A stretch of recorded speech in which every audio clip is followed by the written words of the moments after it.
Maile Etxeberria otai ongetorri. Eskerrik asko. Maile, gaurkoan lodifobiaz jardungo dugu zurekin, nutrizionista zara, ikasketaz, gaur egun ustut beste sektore batean aritzen zarela lanean, baina bazara gorputze aniztasuna errespetatzearen aldeko ekintzailea, ez? Bueno, ez dakit ekintzailea naizen, baina bai, saiatzen naiz. Beste bikiderekin batera nirekin elkartea sortu duzu, eta nirekin elkartetik besteak beste lodifobiaren kontra jo nahi duzue. Bai, nik uste egia da oso helburu ambiziosoa edo dala, ez? Kontziente izanik elkarteko kide bat bera ere ez dala lodia, ez? Ze kritika hori ere jaso dugu eta kontziente gea, gure privilegiotik sortu dugun elkarte bat dala, baino kontzientziazio elkarte bat izan nahi du, ez? Ze azkenean lodifobiak guztioi eragiten digu eta guztiok zapaltzen gaitu, modu ezberdinean noski, baino guztioi eragiten digu, eta kontzientziazio elkarte bat izan nahi du, pixka bat lodifobiaren lanketa eta ikuspuntu hortatik. Hori bera esan nahi nizun, ez? Azken batean lodia den pertsona batetik agian uler daiteke kritika, ez? Baina zaizarete zuek, ez? Ez baitzarete lodia, baina lodifobia bai da gizarte mailan jasaten den presio bat. Erabatekoa. Azkenean lodia danak sufritzen du lodia dalako, eta lodia ez danak sufritzen du loditu nahi ez duelako, ez? Ze gizarteak txikitatik erakutsi digu loditzea gaizki dagon zerbait dela. Eta beti ospatuko da eta zorionduko da pertsona bat argaltzen danean, edo pixua galtzen duenean, eta beti epaituko da eta zigortuko da pertsona bat loditzen denean, ez? Orduan, guztioi eragiten digu, noski gradu diferentean, eta ezin dugu alderatu lodifobia estrukturala den moduan, pertsona gizen batek sufrituta, edo pertsona ez gizen, edo pertsona argal batek sufrituta, baino denoi eragiten digu. Konta eguzu, nola izan da sortze prozesua? Bueno, elkarteko bik elkarrekin ikasi genuen, giza nutrizio eta dietetikako gradua ingenun Gasteizen, eta oso paradogikoa da, ze elikadura portaerako nahasmenduak aztertzen baditugu, tasarik altuena giza nutrizio eta dietetikako ikasleen artean dago. Oso paradogikoa eta oso kuriosa, baina aldi berean uste detena, errealitate baten oso isla argia, ez? Orduan, nik usteet bion kasua izan zala, ikasketak amaitu eta esan, eta orain? Eta orain arteko metodo tradizionalak ez gintun konbentzitzen, eta ni gero lanbideak beste bide batetik eraman hau, baina biok kezkatzen gintun zerbait zan, eta hirugarren kidea ezitzailea da, eta ezitzailea neurrian, beak ere ikusten du aurrak, ze txikiekin egoten da bera, ikusten du txikitatik aurrek presente duten kezka bat dala, eta orduan, elkarren kezka horiek elikatzetik eta pixka bat lantzetik sortu zen elkartea. Zaila izan zen erabaki hartzen? Justo baliatu genuen Donostiako udalak ematen ditun diru laguntzetako bat, gazteen ekintzailetza edo lantzen duna, eta horri esker, euki genuen elkartearen sorreran prozesu guztian asesoramendu bat, bestela ziurrenik ez dakit gai izango teginak eniteko, eta, asesoramentu edo laguntza horri esker, erreixagoa izan zen. Zuek eragin egin nahi duzu, ez? Eta hezkuntzaren bidea aukeratu duzue. Bai, azkenean oso kontziente gea gizarte bezala eragin behar dela, eta gizarte osoari eragiten dion neurrian, publiko ezberdinakin landu beharko litzatekela, baino gure helburua nahiko ambiziosoa baldin bada gizarte guztiarekin lantzea oraindik eta gehiago, ez? Orduan, gutako bat ezitzailea danez, erabaki genuen hezkuntza adinean edo hezkuntza arloan eragitea, berezikin erabeekin bairutza egulako oso kolektibo edo adin zaurgarri batean daudela, gorputzen aldaketak ematen dialako, eta zaurgarritasun hori akaso apur bat areagotzen dalako, eta pixka bat nitxoa konkretatzearen. Eta zerekin egin duzu topo? Topo egin dugu, pixkat uste genunakin nik usteet. Oraindik ez ditugula proiektu asko aurrera eraman, baina eman ditugunetan, sufrimentua hor dagola. Eta ohartu gea gainera lehenbizi lehen pertsona, baina gero nerabekin lanketa eginda ere bai, oso berandu arte isilean eramaten dan sufrimentu bat dela, ez? 14-16 urteko gazte batek gorputzarekin deserosotasuna sentitzen duenak ez du bere ingurukoekin partekatuko, sufrimentu hori, eta orduan uste du bakarra dala. Eta gero 22, 23, 24, 25, 30 urterekin lagunekin hizketan hasten zarenean konturatzea denok zaudetela egoera berean eta denei eragiten dizuela. Orduan, pixka bat aurre ikuspenak bete dira zentzu hortan, ez? Sufrimentua hor dago, eta horrek autoestiman zuzeneko eragina dauka, eta gero bai saiatze gehala intersekzionalitatetik lantzen gaia. Zapalkuntza ezberdinak tratatuz, privilegio ezberdinak tratatuz, ze gauza asko nahasten edo josten dira egoera hortan. Ni 87koa naiz, eta gure garaian elikadura nahasmenduak edo gehienak ziren anorexia edo bulimia. Eta guztiz ez jakintasunetik, gaur egun sentsazioa da dagola elikadura edo jaten den hori kontrolatzearekin. Ez dakite hainbesteraino joaten denez, bulimiara edo anorexiara, baina ze egoerarekin aurkitzen zarete gaur egun? Gure helburua batetik ez gehalako, ez psikologoak edo ez elikadura portaera nahasmendutan espezializatutako nutrizionistak, bai erabaki genula gure lanketa ez zedila zehaztu edo indartu edo konkretatu elikadura portaera nahasmenduak zituzten pertsonengan, ez? Uste dugulako horrek tratamentu mediko, psikologiko eta inkluso psikiatriko bat behar dula. Baino bai ikusten dana da, gaur egun ez dagoela inor elikadura portaera osasuntsu batekin, ez? Ze, klaro, diagnostiko bat egiteko, hainbat txek edo hainbat puntu bete behar dira. Horrek ze esan nahi du, 4 puntu ez badituzu betetzen ez zaudela gaizki? Jo, medikoki akaso ez, edo akaso zure bizitza ez da arriskuan egongo, baina horrek ez du esan nahi ondo zaudenik. Eta gaur egun nire inguruan behintzat, esango nuke ez dagoela inor elikadura portaera osasuntsu batekin. Deno gaude gaizki, denok sentitzen gera errudun elikagai konkretu batzuk jan ondoren, denok sentitzen gera errudun kirol gutxiegik akotxen artean egiten degunean, badaude portaera batzuk oso barrenratuak eta oso sinestuak, osasun fisikoa zaratago eragina dutenak. Ez? Ze akaso obsesionatzen baldin magea barazki gehiago jatearekin, eta gure dietan barazki gehiago sartu nahi baditugu, igual fisiologikoki onura bat ekarri dezake, ez? Baina horrek mentalki nola eragiten digu. Estres bat suposatzen du guretzat egunero barazki platerkada bat edo bi jan behar izateak? Kaso, enfokeak ez du hori izan behar, ez? Orduan, deno gaude gaizki. Hori da laurpena. Aipatu duzu nerabeekin ari zaretela, baina enfokeare jarri daiteke lehenago, eta baita askoz beranduago ere. Nik ustet, lanketa oso ezberdina da adinan arabera, eta guere kontziente gea, akaso nera bezaroa ja berandu egidala, ez? Ze, gure tailerroietan bai saiatzen geana da, pixka bat historia orokor bat egiten, eta erreferentetaz hitz egiten, eta barrez, eta erreferentetaz hitz egiteakoan Disneyrekin hasten gea. Akaso gaur egungo belaunaldien erreferenteak ez dira Disneykoak izan, nereak bai, eta nere aurreko belaunaldienak ere bai.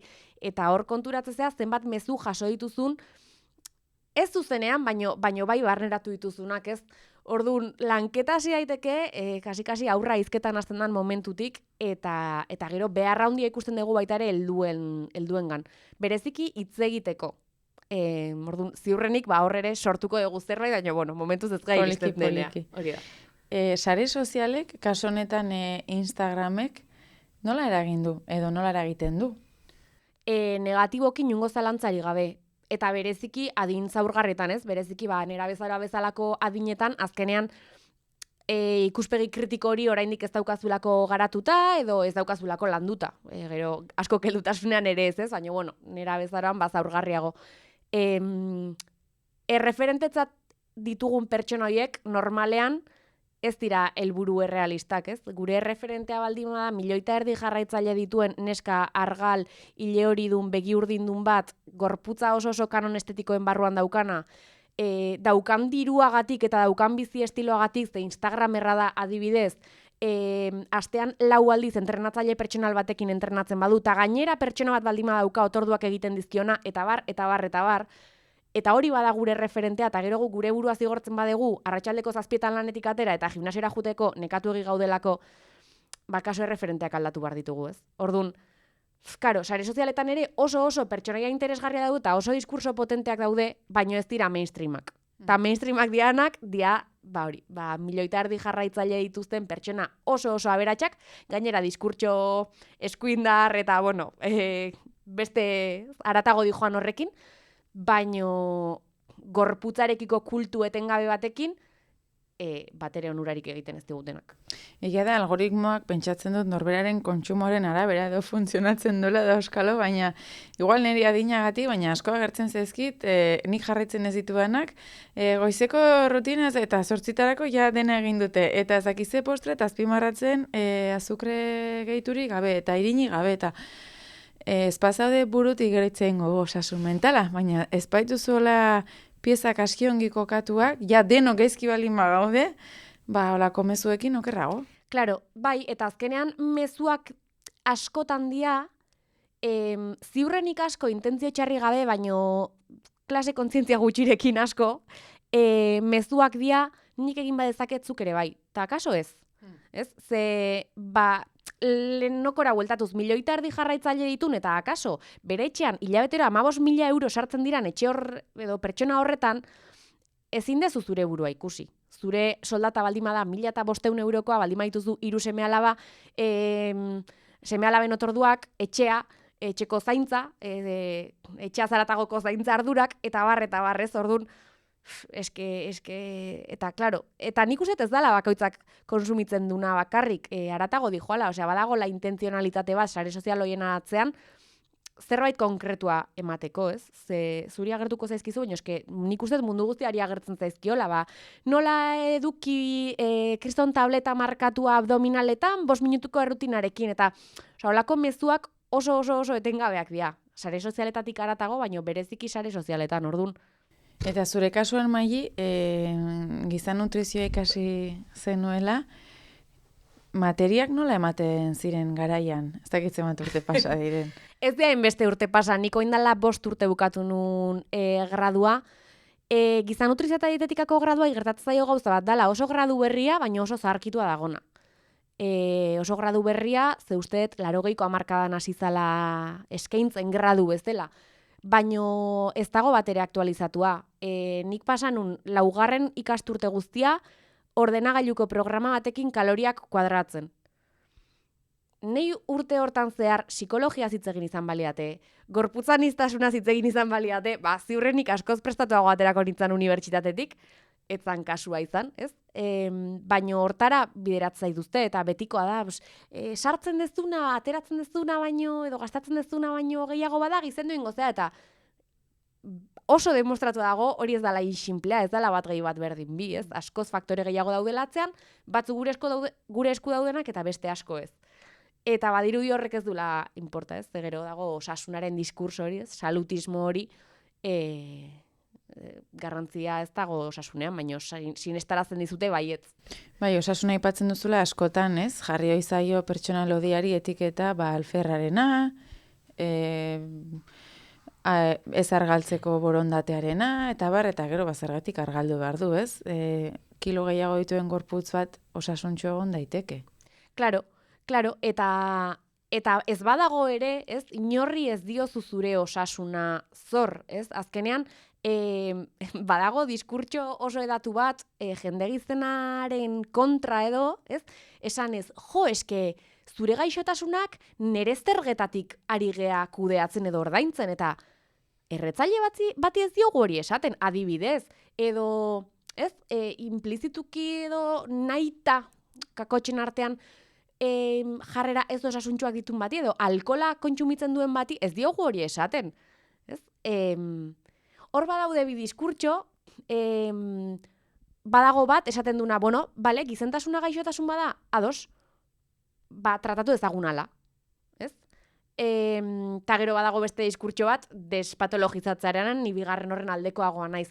Baina inkluso lehenbizikoa egingo balitz ere, zuk pertsona bat gaixo dagonean ez zu kulpatzen gaixo dagolako, ez? Minbizi bat garatzen badezu, ez dut esaten, eske zure errua da, ze ez dakizer, ordun, diskurso horren aldekoak dianak ere hori dute, bale, gaixotasun bezala tratatu behar badegu gizentasuna, goazen kulpa guzti hori edo kentzea. Nei arriskutsua iruditzen zaite, baina hori, eske azkenan ez diogu inori gure osasuna zor, Eta badirudi jende gizenak etengabe egon bardula demostratzen osasuntxu dagoela eta analitikak ondo irteten zaizkiola eta gaina kirola egiten dula eta barazkia jaten ditula eta jende argalari ez dio guri eskatzen, orduan nahiko inkoherentea da. Zertan datza lodifobiak, ez? Azkenean aipatu dituzun komentario guzti hori ez gain, gizartea bera, ez? Azpiegiturak berak diskriminatzaileak dira. Erabat. Osa, azkenean, lodifobia indarkeria estruktural bat da, ez? Bakoitzak bere lanketa eta desera ikuntza egin arren, sistemikoa dana gaur egun. Eta lodifobia topatu dezakegu, taberna askotako, terrazako, siletan, jende asko ezkabitzetik hasita, jende gizena medikoaren erajun, belauneko min batekin, eta soluzioa 1.200 kilokaloriako dieta bat izate bitarte hortan, ez? Guzitza estrukturala da, eta gure bizitzako alor guzitan dauka eragina. Dieta, elikadura ohitura da? Dieta berez elikadura ohitura da. Hori da berez bere definizio egokia edo zuzena. Kontua da gaur egun dieta erabiltzen dela, dieta hipokaloriko edo argaltze dieta bat bezala. Orduan, nahiko konnotazio daukala hitzak berak, elikadura ohitura definizio gisa usteaz aratago, ez? Orduan, bai berez bai, baino uste beste esarei batzuk oso barneratu da ditugula horrekin. Sareetara itzuliz, nik behintzat, pixkat arakatzen, ez? Gaiaz, topatu ditut diskurtso batzuk, gainera batzuekin lan egiten dut, ez? Esaten dutenak, beraien nutrizionista bulegoetan ez dagoela pixurik, ez? Pixu baskularik, etzazula plan bat galdu kalean ogitarteko bat jatearen beldur, ez? Pixkat, buelta ematen, eta beste batzuk atera zaizkit, profesionalak, nutrizionistak, zu bezala esan dutenak, 5 minutu pilates silla gainean ariketa hau, postre hau 0 kaloriarekin, jogurra hau beste ezakin nola, eta biak dira, bi adarrak dira nutrizio munduko profesionalak.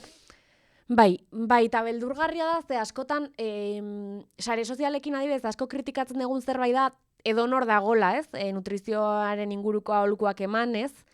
Eta egia da, ze edonork har dezake bozgorailu hori eta edonork eman dezake komeni zaion diskurtsoa, baina eske, klaro, gero, profesionaltasun horren barruan ere oso diskurtso ezberdinak daude, daude osasun profesionalak, bazuk esan dezuna, adar batekoak, bestekoak. Nere aholkua da, ze azkenean bakoitzari gauza batek funtzionatzen dio, eta hori hola da, eta uste ezin dela zalantzan jarri. Baina nere aholkua holakotan da, batetik, norbaitek esaten badizu, hau ondo doakio mundu guztiari, ez? Ze azkenean bakoitza pertsona bat da, bere zirkunstantzia pertsonalekin, bere errealitatearekin, bere lanbide, gustu, ohitura eta barrekin, orduan, gauza berak ez du funtzionatuko kasu guztietan, orduan, diskurtso hori sinestarazten badizute, ni nintzake gehiagi fiatuko, eta bi, eta hau ja igual metafisikoagoa, edo, intuizioari kasu egiteko, hau da, zu ondo sentiarazten bazaitu diskurtso batek, hortik joateko. Osa, azkenean, garrantzitsua dalako eroso egotea lan profesional baten ajo nahi badegu, eroso egotea oso garrantzitsua dalako prozesurako. Zure Maili, zure Instagram kontutik saiatu izan zara, ez? Halako mezuak zabaltzen eta euskaraz. Horrere, euskaldunik izanik, euskal erreferenteak eukatea garrantzitsua da. Bai, eta ez daude, ez dalako mainstreama euskera, ez? Nere kasuan, autu natural bat izan zen, baina autu politiko ere bihurtu da, azkenean ni euskeraz bizi naizelako, zorionez, eta euskeraz zabaldu nahetelako dakidan hori. Bada diskurtso bat geroz eta toki gehiago daukana, eta jendeak asko eskertzen duna, baina oraindik erresistentzia asko dazka. Jaso zenuen ohar ezkorrik? Zuzenean orokorrean ez, baino baita ere nahiko burbuila bat eraikietelako ez, osea azkenean euskal publiko askoz murritzagoa da, baino erdeal publikoa daukaten pertsonetan ikusi dut oso komentario. Claro, nire kasuan ere gorputz normatibo bat eukitzeak ez dakit laguntzen duen edo ez, askotan kritikatzen da, eske haizea diskurtso bat hartzen zure gain ez dagokizuna eta ados nago, baino nik uste horregatik ere zitutela inbeste kritika jaso. Aipatzen da asko, ez? lodiak direnek sareetan edo publikoki esatea beraien gorputza asko sufrituta gero zoritxarrez onartzen dutela eta maite dutela eta hori dela beraien kabia, ez? Baimentzen dienak egunero jeikitzea, arnas hartzea, ibiltzea eta hor parean topatzen dituzte erantzunak lodifobia auspotzen ari direla, ez? Bai, badirudi existitzeagatik ere molestatzen digutela, pertsona lodiek. Horre hontzan duela 3 bat urte edo polemika oso potente bat Roxy bainu jantzi, arropa markak kanpaina bat egintzulako gorputzan iztasunarekin eta bainu jantziekin, eta hartuzun okerrez banago Hawaiiko emakume bat, surflari profesionala eta gizena kanpaina hori protagonizatzeko, eta izugarrizko kritikak jasan behar izan zitun. Eta etengabeko justifikazioa zen, baino eske kirolari profesionala da. Horrek baimentzen dio. Baimentzen zion eta jendeari balio zion hori esateak, gizena da, baino kirolari profesionala da. Eta ez bada ez digu balio? Eta zure kasuan, Maili, giza nutrizio ikasi izana eta hortaz ez lan egitea kasualitatea izan da? Ez dakit, esango nuke ez. Osea, ez da kontzienteki hartutako erabaki bat, baino esango nuke ez. Duela ez dakitzen galdetzen ziaten elkarrizketa batean, ea giza nutrizio ikasteak hobetu edo okertu du nire harremana gorputzarekin eta elikadurakin, eta lehen ona ez baneukan orain esango nuke okerragoa daukatela. Orduan, pixkat hortik urruntzak ere uste ondo inditela. Nirekin elkartearen Instagram kontuan, hainbat gauza irakorri dituz gero aipatuko ditugu, baina momentu ematean ere jartzen duzu gorputzetik harremantzen gara, horrek zesan nahi du? Alderatze aldetik edo ez, bertsolaritzan beti gertatu izan da ez, gorputza alde batetik eta burua bestetik, eta hor izugarrizko banaketa eman da, eta badirudi garrantzitsua dela pentsatzen duguna diskurtsoa, dena oso teoriko, oso burutik, eta bai oso burutik, baino gorputzetik ere bai ez, osea, bat gea, eta askotan azten zaigu, edo estaltzen dugu, edo bigarren plano bat hartzen du, eta gorputza etengabe dago hor, txarrerako, onerako, osea, denean eragiten digu, orduan, garrantzitsu irutzegu kontzientzia hori hartzea, ez? Harremantzen gehala etengabe gorputzetik horrek dakarrenakin, ez? Azkenean bakoitzari bere gorputzak bere motxila suposatu dio, eta motxila horietatik harremantzen gehaldi berean. Epatu dugu lehen haurtzaroa, eta zoritxarrez askotan entzuten da komentario bat, neska txikiak oso gaiztoak dira haien artean. Ez dakit tailerren batean edo hori nola desmonta daiteken, ez? Zergatik neskak dira gaiztoak, zergatik esaten digute hori? Emakumeok orain arte bintzat presio estetiko asko zaundigoa jasan degulako. Gaur egun asko parekatzen nahi da, eta hori argi eta garbi ikusten nahi da elikaduran asmendu portaerekin, gizonezkoetan ikaragarri azten ari dan zerbait dalako zoritxarrez. Baina orain arte, eta oraindik ere bai, asko, osea, edertasuna, argaltasuna, eta bereziki emakume hori eskatu zaigu. Orduan, bereziki adin batzuetan, non taldean onartua izan nahi dezun, batzutan errexagoa da kanpora kakaotatzea, edo, zu onartua izan zaitezen nahiago dezu beste bat kanporatu, eta gaiztoa gea, ez nuke esango, ez dakit, bakoitzak alduna egiten du daukanarekin, eta noski horrek minak eragiten ditu, Osea, baino minak eragiten ditu denongan, eta normatik zenbat eta gehiago urrundu minoiek handiagoa dira. Izan, neska mutil ez bitar, azkenan zorionez, sentsazioa behintzat geroz eta hots gehiago altxatzen ari direla, normatik kanpo sentitzen direnak, eta, bizitzeko eskubide bat aldarrikatzen ari direnak, eta parean daude, eskubide horiek urratu nahi dituztenak, auspotu dira, lotxari gabe. Bai, eta beldurgarria da, baino reakzionarismoak asko funtzionatzen dula dirudi, ez? Bai, nik uste feminismoarekin gertatuan modu berean, ez? Azkenean feminismoak indarra hartu du, inkluso mainstreama bihurtzera iritsi da, eta indar bat dauka, eta horrek eragin du izugarrizko olatua, kontrakoa, matxista, misoginoa, indartzea Europa osoan eta mundu osoan, ez? Eta nik uste, gorputzarekin berdina gertatzen da, arrazismoarekin berdina gertatzen da, azkenean diskurtso bat indarra hartzen hasten den moduan, kontrako diskurtsoak ere indarra hartzen du. Guk dagoeneko aukera izan dugu bi pertsona lodi elkarrizketatzeko horrela, Eta ni hartu nintzen, txoko hau, atondu genuela, kasu honetan lankidea eta nire buru txuri gorputz normatibotik, nolabait esateko, zeguk lurrean eserita egitea pentsatzen genuen. Eta lehenengo gonbidatuak esan zegoen ez, nik ezin dute lurrean eseri. Gaizki pasatzen dut, ezin dute ordu bete horrela pasa. Eta bigarrenak esan zigun, Junek komentatu zuen, bera, gaur egun espazio berri batera joaten denean, hitzaldi kontzertu berdin du, edo lanera dena delakoa, berak lehenengo gauza begiratzen duela ze aulki daukan. Bai, azkenean gorputz normatibo auki deunok gauza asko kontuan hartu ez ditugun moduan, jende lodia bizitu da bizitza guztian horrela. Hau da, espazio batera zoazenean aulkiaren tamaina begiratuz, edo ea besoak jartzeko ezakit nola izan. Katxar, gai hori. Badaukan edo ez, besoak jartzeko baldin badauka, akaso jende bat ez da sartzen aulkian, espazioa nola dagon diseinatua, eta hortaz haratago, eske hori etengabeko kezka batean, arropa dendetara, jende bat normaldoan modu berean, jende gizena ez doa, edo doa osoko denda konkretutara, edo online erosten du, eta gero gainak kejatzen gara, jende horrek seinen erosten duenean, ari direlako konsumismo areagotzen, eta gero ez molestatzen ez diguna da denda batera joan, eta dendariak esatea, eske hemen daukagun neurririk handiena M da. Orduan, gure inkoherentzietan bizigea, baino azkenean guk elkartean ere asko hitz egiten dugu, ez argaltasunaz baizik eta argaltasun privilegioaz, ez? Ze akaso ni ez naiz sekula argala sentitu, baino denboraren poderioz ohartu naiz badauka dela argaltasun privilegioa, bi gauza ezberdin dira, ez?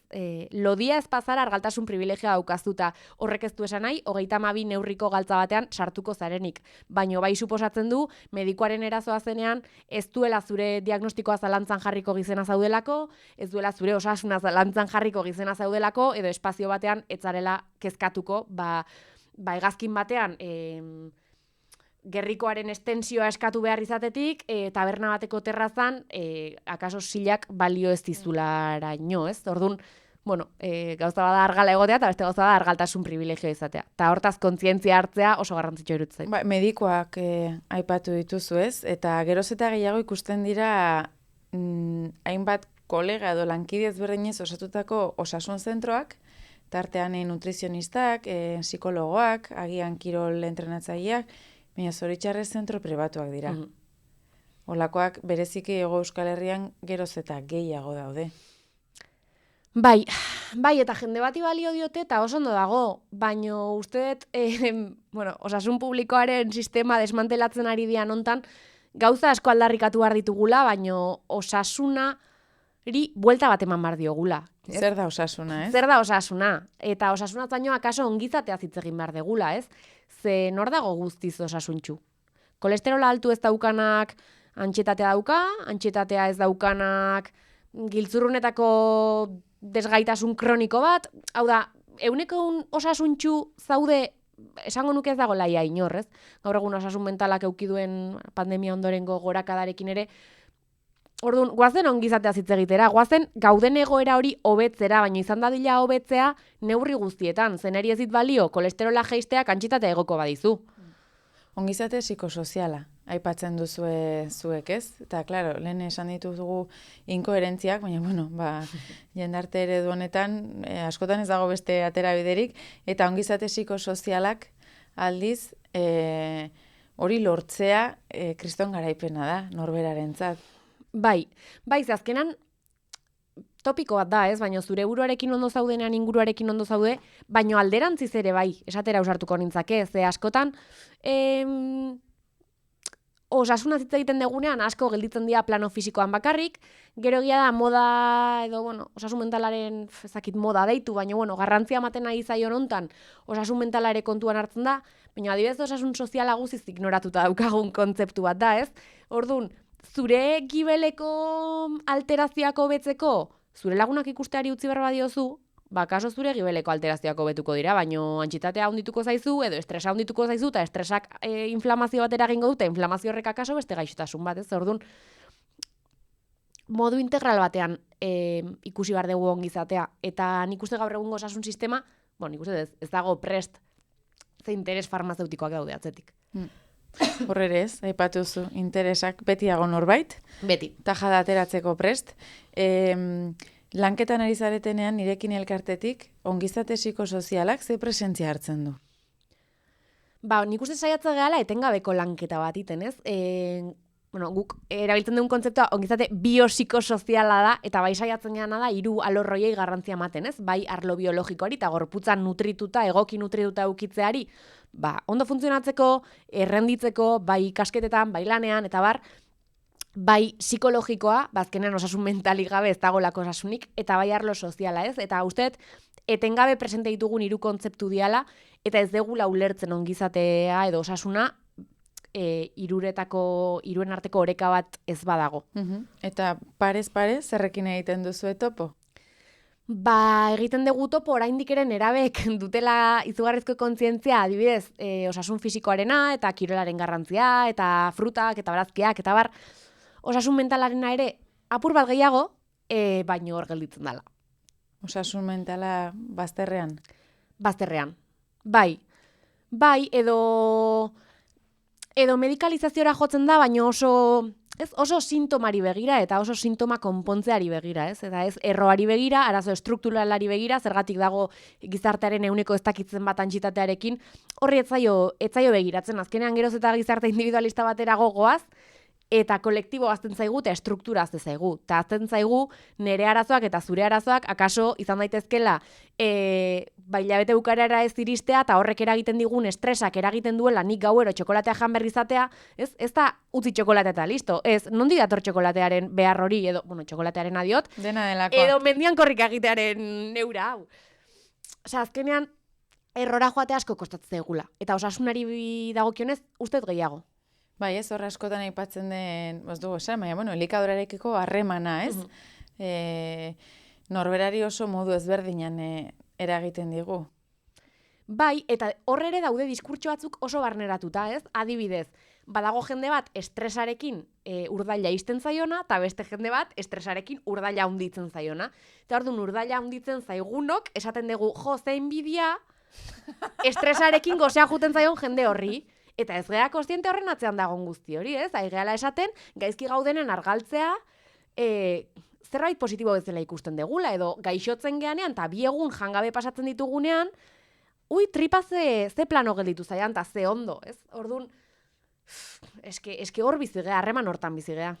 Mara Jimenezen idatzi batera hartu duzue berriz, ez? Inorrezta bere burua gorrotatu eta bere buruaz lotxatuz jaiotzen. Hori ikasten den zerbait da. Nahi gabe ikasten da, hori? Nahi gabe ikasten da, inguruak ikastarazten digu, bai, ume txiki bat, txikia, zoritxarrez geroz eta txikiagoi eragiten di eta geroz eta lehenago hasten dira kezka hauek, baina ume txiki bat ez da kezkatuta bizi 2 Michelin ditulako. Ez da bizi.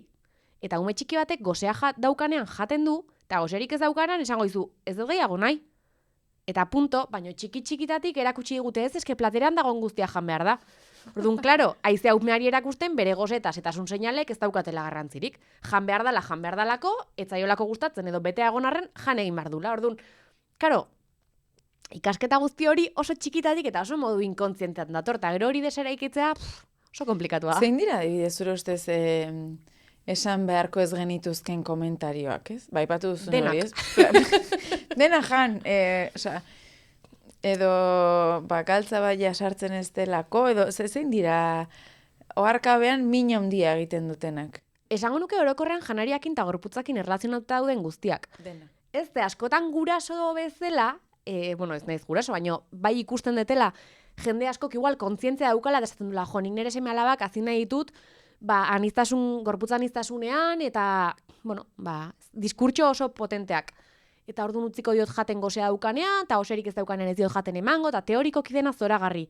Baina gero nire semeak, nire alabak ikusten bana uni ispilu aurrean, galtza ezin estutuz, edo ez eske gaurrez eta falduko ze asko bazkaldu dut, eta olakoak eginez, azkenean ingurukoek, erreferentetatik ikasten dute, ez? Eta hori ikusten badute, bai zuetzea esaten ari, Maitia lodia zaude ez dituzu txokolatezko bolloak jan behar. Baina beste mezu implizito batzuk. Claro, eta gainera zeharkago dijoa, orduan, Eske denak, gorputzari eta janari erlazionatutako, edo janariarekin erlazionatutako guztiak. San genezake Maili nirekin sortu berria dela, ez? Bai, oain dikun betxo bada. Bai. Nola iritsi nahi duzue? Helburua kontzientzia gizartean, baina, klaro, igual oso helburu haundia da eta ezinezkoa. Nerabeekin hasiko gea lanketa egiten, eskoletan eta eskoletatik kanpo. Ze uste dut hezkuntza arautuan lortu dezakeguna dala, hasiera batean interesik ez daukan jendearena ere iristea, baina gero bai iruditzaigu garrantzitsua benetan interesa daukan publikoarekin lanketa egitea. Orduan nerabeetan gandik hasiko gea, eta baita ere ikusten dugu beharra, gure inguruan ikusi degulako, jende gazte, heldu gazteen artean, badagola behar bat honen inguruan hitz egiteko. Baina eske bururatzen zait, ez dakit, laktantzia tailerretan dauden amekin ere egin daitekeela izugarrizko lanketa, ze haurdunaldia bomba bada, eta horrek gorputzean daukan eragina, eta bar ikaragarria da, orduan horrere lanketa dago. Karo, guezgea psikologoak, guezgea profesionala dituak hortarako, bai euki dugu psikologo baten laguntza prozesu guztian zehar, gauzak ondo egiten eginala ikusteko, ez? Baina ustet oso kompatibleak izan daitezkela beste prozesu batzuekin paralelo egin da, orduan, eske ideiak mila, denbora eta baliabide falta momentuz. Baduzue balio erantsi bat, nire ustez, ez? Azken alen esan dugu gorputzetik hitz egin, ez? Eta halako gai sentiberak, norberak bere hizkuntzan hobeto adierazi, hobeto sentitzen ditugu, ez? Zuek euskaraz egiten duzu lana? Bai, gu hirurok euskalduna gea, euskeraz bizi gea, eta egia da proiektu pilotu egin genuen kasuan talde batekin, espainola ezin behar izan genula, taldearen egoeragatik, eta ni oso arrotz sentitzen naiz, ze guretzat ere oso garrantzitsua da lanketa hau egiten ditugunan nerabeekin, guk lehenbiziko pertsonatik hitz egitea, ez? Azkenean konektatzen dezulako emozio horrekin, eta gainera gure emozioak eta gure sentipenak ezin dituztelako zalantzan jarri. Eta ni hori espainolez egitea oso bortitza zait. Orduan, bai, eroso gauden hizkuntza euskera da, gure hizkuntza euskera da, eta uste dugu euskera zimar degula. Zuekin harremanetan jartzeko, Maili, zer egin behar da? Nirekin izeneko Instagram kontua daukagu, eta bertan agertzen dira bai gure korreo elektronikorako kontaktua, bai triptiko moduko bat eginda daukagu, 10 puntu garrantzitsurekin lanketa egiteko, orduan Instagramen sartuzke hor dago dena, zuzeneko mezu bidez jarri bestela gurekin kontaktuan, eta listo. Bai, mi esker, Maili etortzeatik, zagit besterik gaitu nahi duzun. Egun oso pasako nire zizketan. Eskerrik asko. Zuei.